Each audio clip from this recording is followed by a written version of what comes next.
Hello everyone, I'm Captain Logan, and today I'm going to tell you how I felt about the documentary Batkid Begins. This just came out a few months ago, and I had meant to get my hands on it and hadn't gotten around to it, and found it at a Target of all places. Didn't realize that this was going to be available in any of the big box stores, and thought it was really neat that ended up happening. That's how big this whole thing ended up getting back in 2013 when the Make-A-Wish Foundation decided to grant a kid who had leukemia and was in remission the gift of getting to be Batman for a whole day. And I remember when this happened, and it blew up all over the internet, and it was this big giant deal, and I remember seeing pictures all day long. I didn't follow it real closely, but I remember people saying that there were tweets and pictures about this thing all day long, and that there was this kid who had gotten a Make-A-Wish thing and gotten to basically shut down San Francisco for a day and turned it into Gotham City, and that he was ferried around in a Batmobile with this bigger Batman who was taking him in as like a sidekick, and they went around and they stopped these staged plots from the Riddler and the Penguin, and it sounded like this really, really neat thing, and I couldn't believe how enormous and elaborate this was. And that's what the movie is all about. The documentary is about how this started as a really small thing for this kid, and it just kept getting bigger and bigger because the little boy, he's 5, or he was 5 then, and the idea is that he was he qualified for Make-A-Wish, and they of course asked him, if you could have anything, if you could do anything, what would it be? And so they just have these kids write something down, and it could be absolutely anything, and they try to figure out how to make it possible, do some kind of neat thing that that kind of approximates what they're talking about, no matter how whimsical or fanciful it might be. And he said, "I want to be Batman." And that's all it was. Like, how do you do that exactly? And I always thought the way they went about it was a really cool idea, but I didn't realize how small it was going to be in the first place, and then how it kept getting bigger and bigger as more people found out about it. This is a movie that's all about the power of social media. That's all about how when something goes viral and gets and becomes a really big deal, it can completely morph, and sometimes it's a good thing and sometimes it's a bad thing. And this is one of those rare cases where it ended up bringing thousands and thousands of people together in this incredibly positive way. It is a feel-good kind of documentary, certainly. I could see someone describing it as a fluff piece, but I found it incredibly informative. And anyway, this movie made me feel like I finally got to experience something firsthand I was only peripherally aware of before. It's really neat that this came out, because all you got to see before were some snippets of video here and there, and then all these pictures and these tweets from somebody that they actually hired. I say hired, everybody that worked on this pretty much were volunteers, but they brought in a guy because this lady at Make-A-Wish Foundation was completely overwhelmed and had to do all kinds of things that she had never had to deal with before, and all this public relations stuff was brand new to her. And so as big as it was, obviously she's somebody that has to deal with public relations, but the social media side of it was not something that she really knew how to do. So she brought in this guy who is like a professional tweeter. We live in a day and age where I guess that's a thing now, and he is the guy who was tweeting these things all day long, and that helped make this thing such a phenomenon, to the point where even the President of the United States made a reaction video, or made a video, for this kid. Really interesting, how all that happened. But anyway, the big thing that I really appreciated was getting to see so much firsthand video. There's a camera with them the whole time, and much of this, once you get past all the set up and how they put it together, which is all really fascinating in the first place, is a camera just following this kid and all the things that he and the grown-up Batman that was mentoring him, basically, what they all got to do. Structurally, it's a decent documentary. I felt like initially it might have been a little bit overproduced just as a documentary. When the parents at the beginning are talking about with how they first discovered that that their kid had leukemia, there's this whole that entire discussion is dramatized through comic panels, and that kind of makes sense, especially with the title "Batkid Begins," where we're doing this kind of cute, like, make it look like a superhero origin story thing, and I sort of like that idea, but then something about the way that was put together put me off a little bit. The art style's not all that great, and then they never really go back to anything like that. So I found myself. I think it's because it wasn't done in voiceover. It was just the dad and the mom telling the story, and I kept wishing we could just go back to the interview footage and just watch them, because I kind of wanted to see the emotion on their faces as they were discussing this really awful, scary thing that happened to their kid.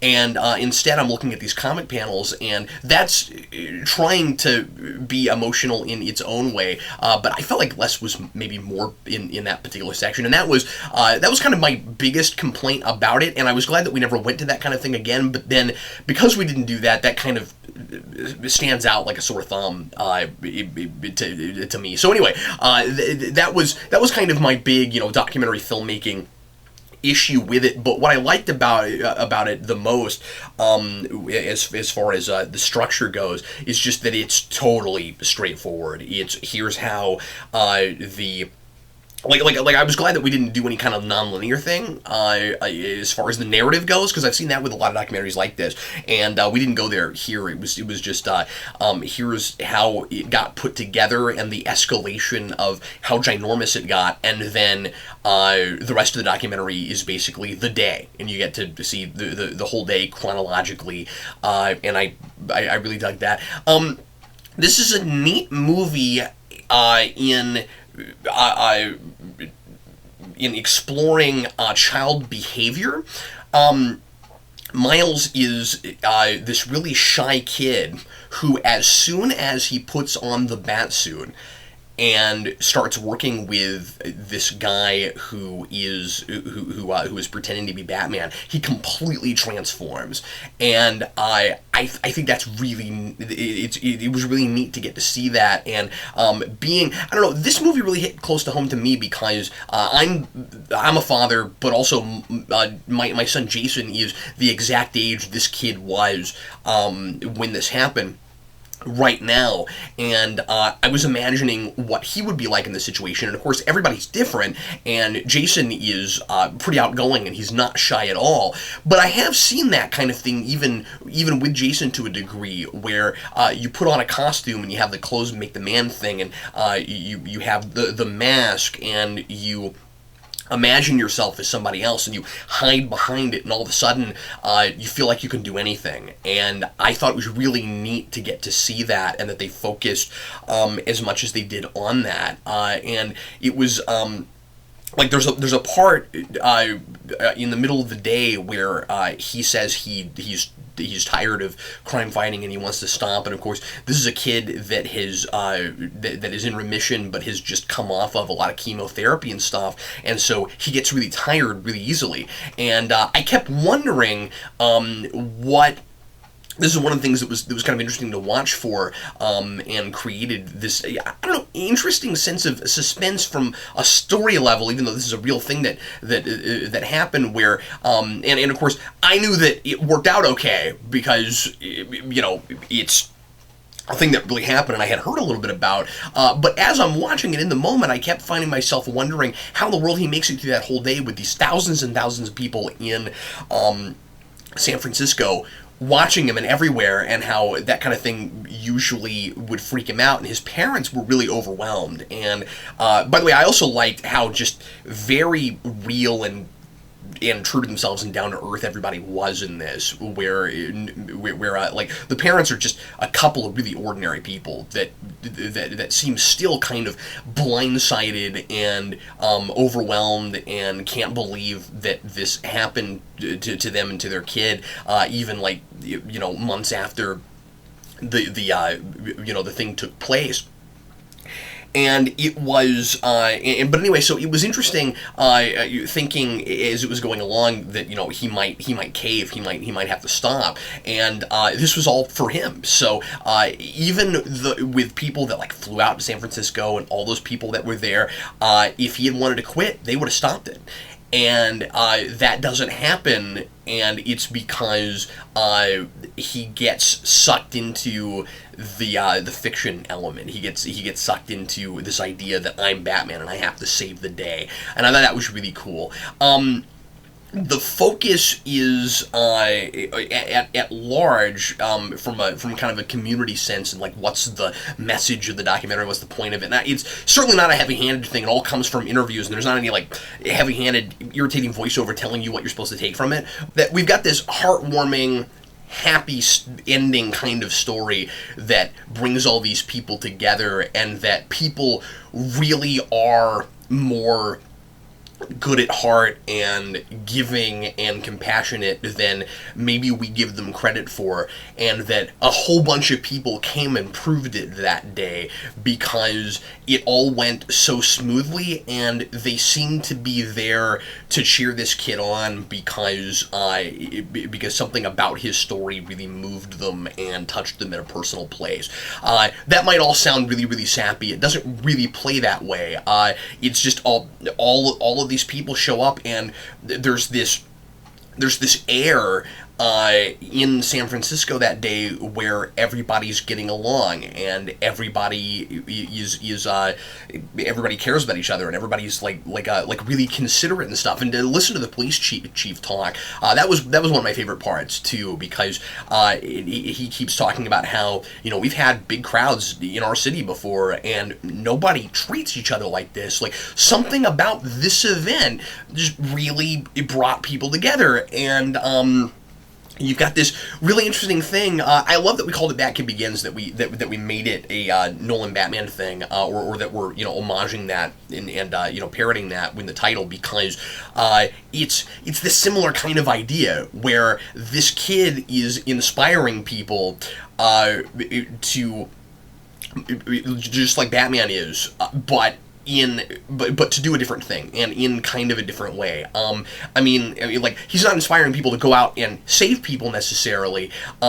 It's about, and this is a thing that's talked about some, it's about playing. It's about remembering your childhood and rekindling that, and remembering why it's important to pretend and imagine, and I really like that a lot. One thing that I think that could have been talked about and probably should have been brought up is just how popular Batman is, and whether or not this kind of thing might have happened the way it did and been as gigantic and had so many people involved had it been anything other than Batman. I wish we talked a little bit more about just the phenomenon of the character and why Batman himself is so inspiring to people. That could have been laid on too thick, and it could have seemed too much like a publicity piece for DC. I'm glad we didn't do that. DC is never mentioned. I kind of expected there to be an interview from maybe an editor or somebody at DC saying, Dan Didio or somebody, or even Julie Swartz, even though he's not there anymore. I kind of expected there to be an interview from somebody at DC saying, this is this really cool thing that happened, and we wanted to be a part of it too, and here's what we did. There's nothing like that, and I don't know if any of this was even sanctioned by DC. It would have been crazy for them to sue with something that was like this big of a positive publicity thing that would have made them look horrible.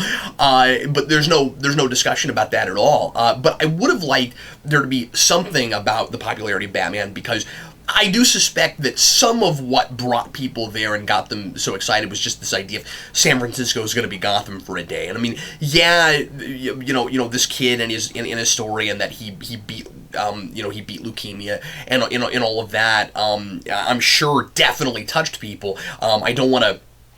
I don't want to belittle or lessen that, but I also think that it definitely was also because it's Batman, and that probably should have been discussed a little bit. I learned a lot watching this documentary. I learned a lot about the Make-A-Wish Foundation, and there's a thing that, again, I was only kind of sort of aware of and knew a little bit about what they did, but this really gets into the nitty-gritty.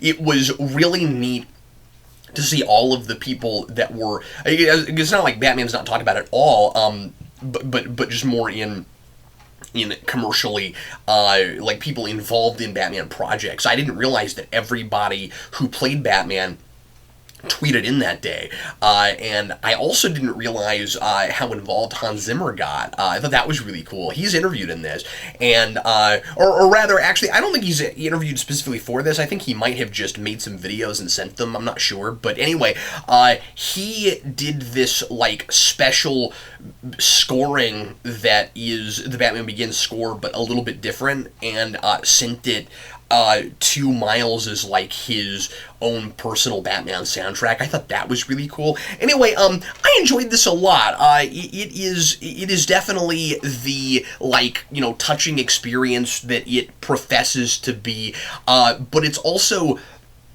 a really informative piece, again, about social media, but you'll learn a lot about how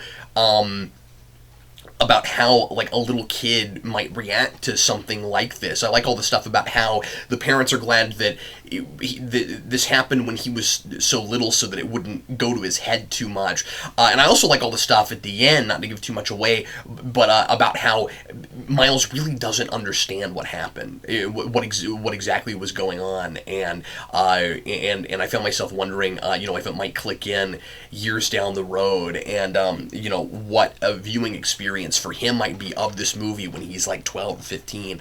But anyway, that's all I have to say about it. I definitely recommend it. I think if you like, if you're a Batman fan, this is a no-brainer. You really should probably watch this, because even though the Batman phenomenon is not discussed a whole lot, it's just intrinsically there in this, and it's I don't know, it's a thing that, like I said, I think does a good job of proving that when they really want to, people can be really great, compassionate, wonderful people, and I don't think that's laying on too thick. It got me there. It got me with that, and I really appreciated it for that. So anyway, everybody, thanks always for watching. Sure appreciate it, and I will see you again down the road with some more How We're Feeling It videos. I know Brandon and I are planning on watching the new Back to the Future documentary. I think Back in Time it's called, and we will be doing a How We Felt About on that shortly. So anyway, thanks again for watching. I'm Captain Logan,